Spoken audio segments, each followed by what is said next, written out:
ભાઈ કહેતા હતા ઈ કે આ કાયદો ગજબનો છે. કેમ? ઈ કે આપણો જ પ્લોટ હોય અને આપણે મકાન બનાવવા હોય અને આપણા મકાનના પાયા આપણે ખોદતા હોય, એમાંથી ઈ કે સોનું નીકળે, જર ઝવેરાત નીકળે, કે ચાંદીના સિક્કા નીકળે, કે ડીઝલ પેટ્રોલ નીકળે, તો કે ઈ સરકારનું ગણાય? તો કે હા ઈ ગણાય.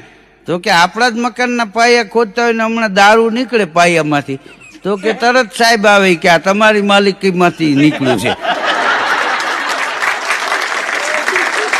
આમાં કાયદેસરની કાર્યવાહી થાય. ભાઈ કહેતા હતા ઈ કે આ કાયદો ગજબનો છે. કેમ?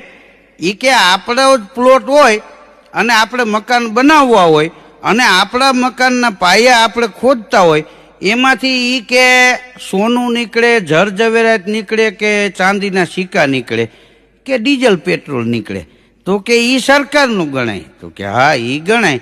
તો કે આપણા જ મકાનના પાયા ખોદતા હોય ને હમણાં દારૂ નીકળે પાયામાંથી, તો કે તરત સાહેબ આવે કે આ તમારી માલિકીમાંથી નીકળ્યું છે. આમાં કાયદેસરની કાર્યવાહી થાય.